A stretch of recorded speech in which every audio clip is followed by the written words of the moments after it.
This is how we do it. This is how we do it. Hi, I'm Mark from Closet M, and today I'm going to demonstrate how I measure men's blazers and suit jackets.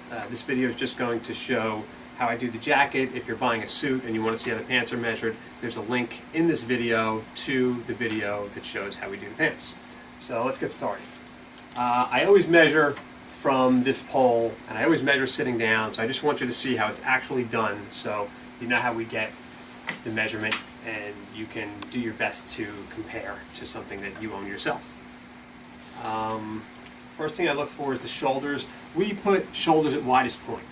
Now this measurement can vary based on how you're holding the shoulders. What I try to do is hold the shoulders in such a way that this is how I think it's going to lay on a man's back.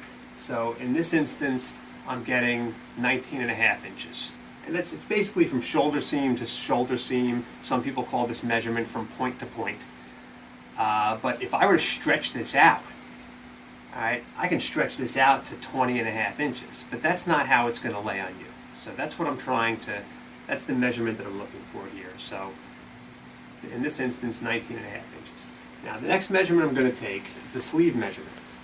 And depending on the width of the shoulders on the jacket, the sleeve is going to fall differently. You can have a sleeve measurement on a narrow shoulder of 26 and a sleeve measurement on a broad shoulder of 24.5, and they're both going to fit the same way. So you need to bear that in mind if you're comparing it to one of your own jackets. The sleeve measurement is not always indicative of exactly how it's going to fit. But I'm going to go right from the top of the shoulder where the three seams meet. There's two seams here where the fabric is sewn together, and then where the shoulder meets, the sleeve meets the shoulder up here. So I'm going to go straight down, and I'm going to go just basically, I'm not going to go to the very edge where the corner of the fabric is. I'm going to go in about an inch, 3/4 of an inch to an inch, and I'm not going to pull it down, stretch it. I'm just going to hold the fabric straight. Alright, I'm going to make sure I have it right. In this case, we have a measurement here of, well, 25.5 inches. Okay, and I'm also going to give you the room to properly lengthen the sleeves. Now, it's not going to be the exact amount of fabric that's in here, because if you're going to properly lengthen the sleeves, you're still going to have some fabric folded inside. You can always lengthen the sleeves more than I say you can properly lengthen them by adding some material, and sometimes they'll need to add some lining, but I just want you to know what would be appropriate. And in this situation, the fabric ends about here. There's 2 inches of extra fabric, and the lining, you can see it's easy to tell on this, the lining is folded in about 1.5 inches. So I think you can lengthen these sleeves 1.25 inches. It'll give you about 1/4 inch left over of the lining, so you won't need to add extra lining, and you'll still have 3/4 inch of fabric underneath here. That's the maximum you can do it properly. Alright, now let's get on to the waist and the chest. I list the chest measurement above the waist measurement, but I always measure the waist before I measure the chest. And this is where we really get the size from. And we're going to talk about that when I'm done measuring. Well, actually, we need to do the length from bottom of collar.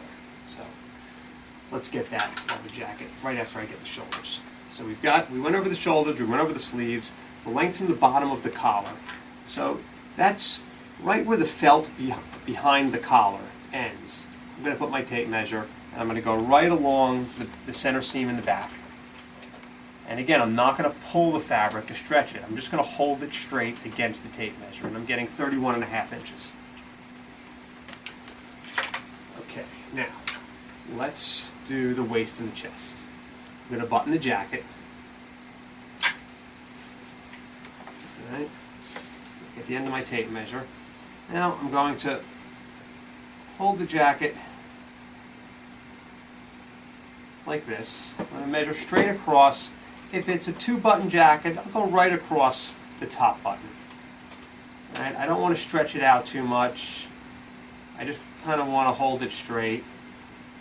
In this situation, it's about it goes a little bit beyond 22 inches, but you know, I need to consider, you know, what's on, you know, that's some of the fabric there. So it's really,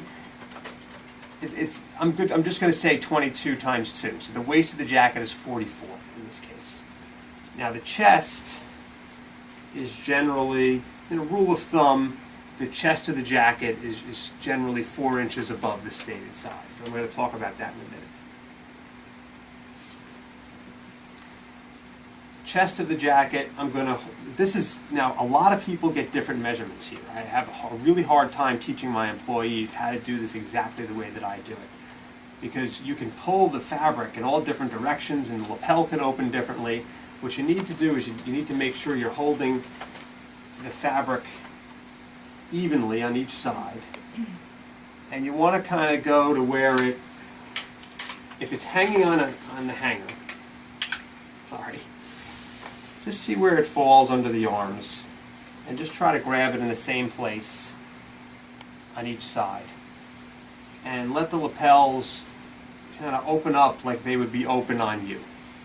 It's difficult to get this measurement. You know, if 3 people take this measurement, you might get it 3 different ways. But I take all the chest measurements on the men's jackets. So every one of my jackets is measured the same way.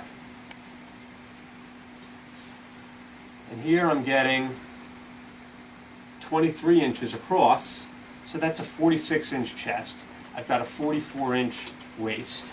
Now I know the brand, and just by measuring this, I'm sure that it's marked a size 42 regular. This is a perfect 42 regular for this brand. But I'm going to give you my theory on the sizes. Like I said before, the chest of the jacket is generally 4 inches above the stated size. So if you're a size 40, the chest of your jacket should be about a 44. And the waist of the jacket should be 1 to 2 inches above the stated size. Now, traditional sizing, like from Brooks Brothers, Hart Schaffner and Marks, like old school American designers, they were very consistent. It was always, the waist of the jackets were always 1 inch above the stated size. The chest of the jackets were always 4 inches above the stated size. It was very simple.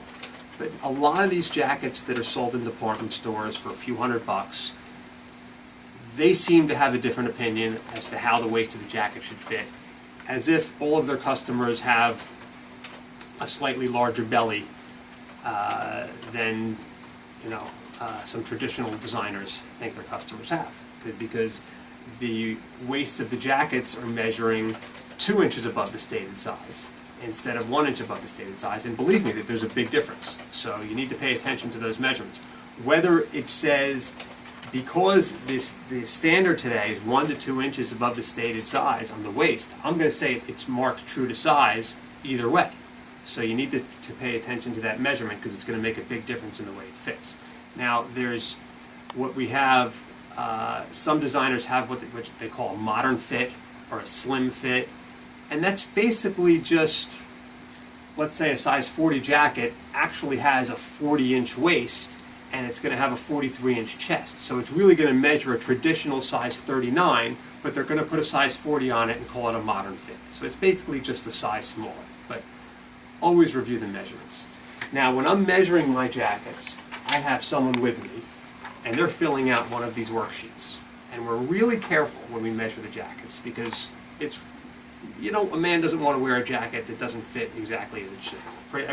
One thing that pretty much everyone agrees on is what a man's suit jacket should look like and how it should fit. So I made a worksheet that explains what the marked size is, what the size measures. So the marked size doesn't mean anything if it doesn't measure true to size. I've had jackets that are marked a size 42 long measure a size 39 regular. Sorry, I'm not going to... Hello again. Sorry I was interrupted with a phone call, but that won't happen again. I put my phone on silent. So I was just talking about marked sizes versus measured sizes, and the marked size doesn't mean anything if it doesn't measure true to size. So my worksheets have a place where we're going to put the marked size, we're going to put the measures and fit size, and we're also going to determine what size we're going to put it into eBay system as. Because if it's marked a 44 long and it measures a 42 regular, well, we're not going to put it into eBay system as a 44 long. That's just crazy. We're going to sell it as a 42 regular because that's what it measures. And we're also going to note whether the jacket was let out or not, or taken in, if that was altered. I mean, we're not going to tell you if most sleeves are altered. I mean, that's just, they're all made a little bit longer when they come from the factory, assuming that they're going to need to be shortened a little bit.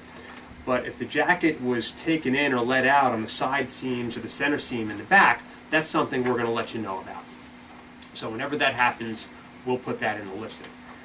And if we think that the jacket's definitely going to require some alterations, we're going to let you know that too. Because if there was some kind of unusual sizing issue, if one sleeve is longer than the other, substantially longer than the other, if it's a 1/4 inch difference, we're not going to tell you that. But if there's an inch difference between the right sleeve and the left sleeve, we're certainly going to let you know that, and you'll know it's most likely going to need to be altered. So we try to be as thorough as possible when explaining these sizes. Now, I think I covered everything I needed to cover. Everything else in the listing, there's a lot of, we describe the weight of the fabric, and all these suits and blazers I do a video description on, and those videos are on the top. And you might want to take a look at those if you're looking at a specific suit or blazer, because I may say some things that you're not picking up from the listing. Please be sure, if you're buying a suit or you're buying some pants, please be sure to take a look at our pants video.